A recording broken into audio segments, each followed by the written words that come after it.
Кымбатты достар, бүгін ауызашарға осындай дәмді әрі ерекше тағамдар рецебімен бөліспекпін. Арнама жазылып, қоңыраушаны басып қойыңыздар, жаңа видеоларды жіберіп алмаңыздар. Ұстаған оразаларыңыз қабыл болсын, астарыңыз дәмді болсын.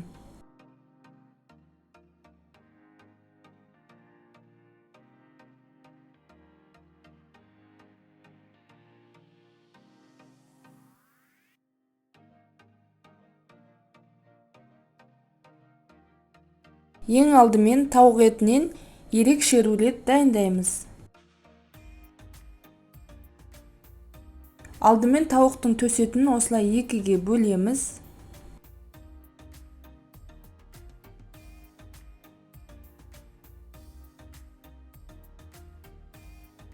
Пышақпен осылай кесіп шығамыз.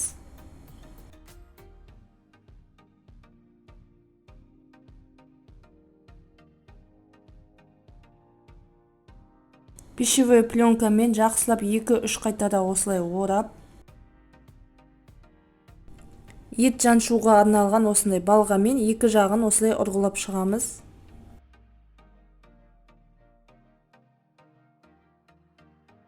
Жаншылған тауық етін енді маринадтаймыз. Оған паприка, куркума, тұз, қара бұрыш және грильге арналған приправаны араластырып осылай тауықтың үстіне сеуіп шығамыз.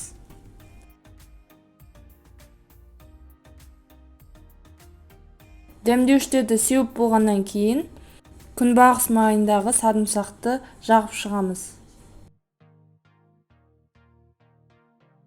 Аздап сұйық май құйып, еттің барлық жеріне тигізіп осылай жағып шығамыз. 30-40 минуттай маринадтаймыз.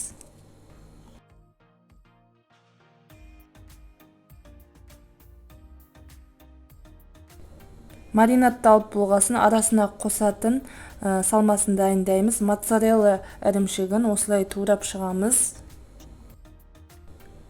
Қызанақты кубиктеп осылай тураймыз.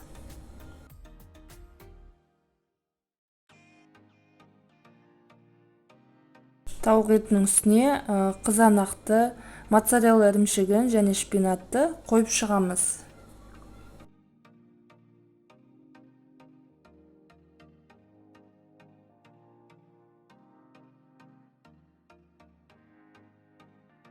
Тығыздап осылай ораймыз.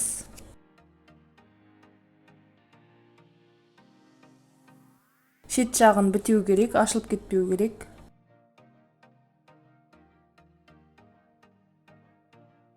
Орап болғаннан кейін ұнға аунатамыз. Кейін оны жұмыртқаға аунатамыз.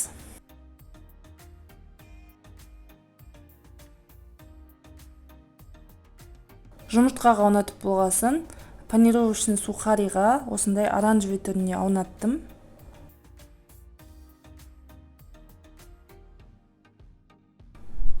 Видеодағыдай етіп бәрін осылай жасап шығамыз.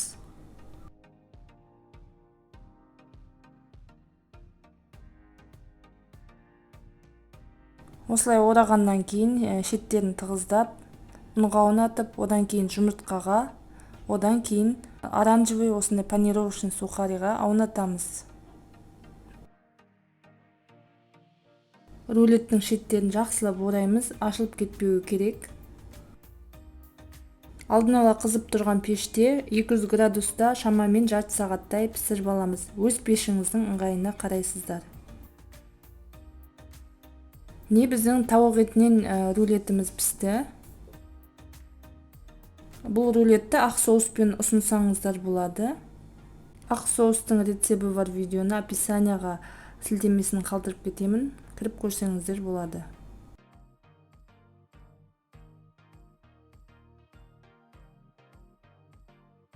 Астарыңыз дәмді болсын. Енді ерекше салат себет ішіндегі баялды салатын дайындаймыз. Немесе тортилья ішіндегі баялды деп те атаса болады. Ең алдымен тортильяны осылай айналдыра отырып қуырып аламыз.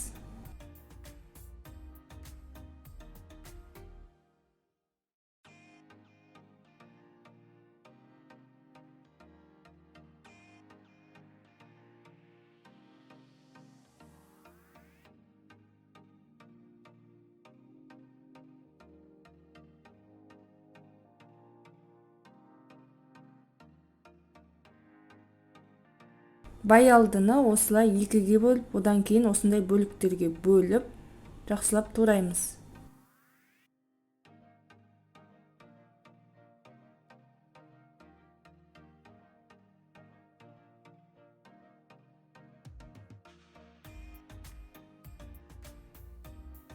Оған күнбағыс майындағы сарымсақ, паприка, тұз қосып, араластырып 15-20 минутқа қалдырамыз. Қызып тұрған пешке 200 градуста 20 минуттай пісіріп аламыз. Тауық етін осылай жіңішке қылып тураймыз.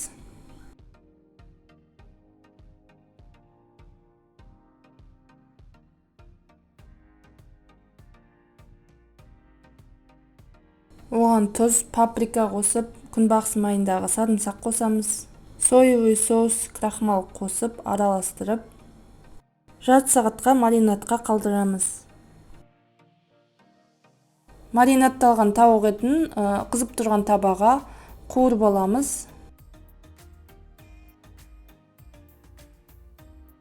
Пештегі баялды міне пісті. Жаңа қуырылған тауық еті мен баялдыны ыдысымызға салып, оның үстіне черри қызанағы, фетакса, салат жапырағы, лоло россо, укроп, кинза, пари пиязы, редиска қосамыз.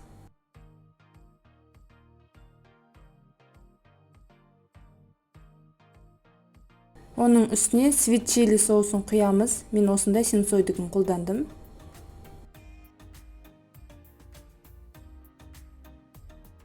Жақсылап араластырамыз.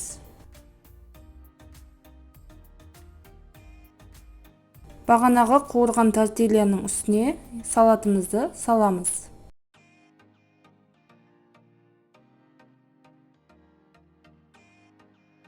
Мінекей біздің салатымыз дайын.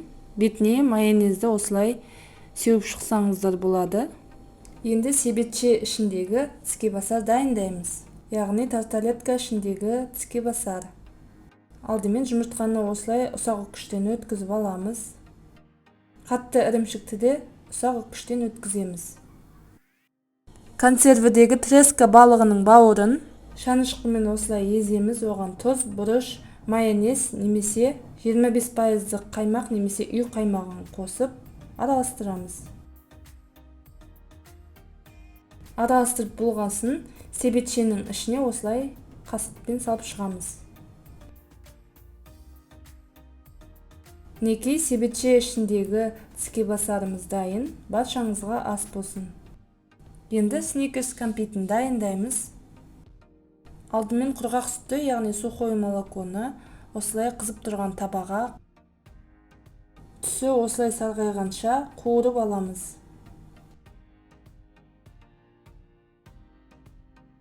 Ыдысымызға жаңғақтарды саламыз. Мен фисташка, дробленый орех, грек жаңғағы мен бадам жаңғағын блендермен ұсақтап аламыз. Қатты ұсақтамаймыз. Қуырылған құрғақ сүтті үстіне қосып, үстіне табиғи бал қосамыз. Мен үстіне кішкене ғана ванильный экстракт қостым, қоспасаңыздар да болады. Қасықпен немесе қолмен араластырамыз. Қолымызды сулап алып, осылай құрт сияқты домалатамыз. Енді кәмпитті малатын ганаш дайындаймыз. Шоколад пен какао майын су моншасында ерітіп аламыз. Какао майының орнына сұйық май қолдансаңыздар да болады. Еріген ганашымыз осылай суығаннан кейін осылай кәмпитімізді малып, үстіне қалауымызша жаңғақ себеміз.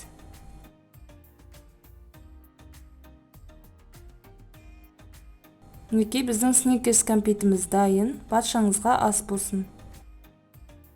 Ыстық кезде шөліңізді қандыратын өте дәмді лимонад сусынын дайындаймыз.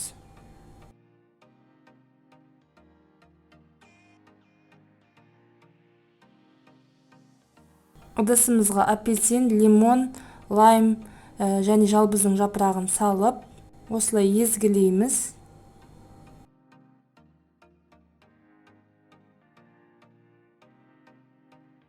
Шырынымен бірге ыдысымызға салып, жемісімізді саламыз. Мен малина мен клубника қостым. Өзіңізге ұнаған басқа жемістер қоссаңыз болады. Үстіне барбадос сиробын құйдым. Осындай барбадос сиробын қостым. Өздеріңізге ұнаған түрін қоссаңыздар болады. Тоңазытқышта салқындатып алған минералды газдалған суды осылай үстіне құйдым. Мұз кесегін қоссаңыздар да болады.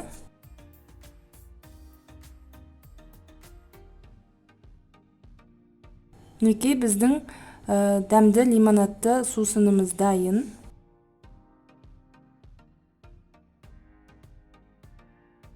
Қымбатты достар, видео ұнаған болса, достарыңызға, группаға поделиться етіп қойсаңыздар болады. Ауызашар дастархан ұнаған болса, лүпіл басып коммент қалдыруды ұмытпаңыздар.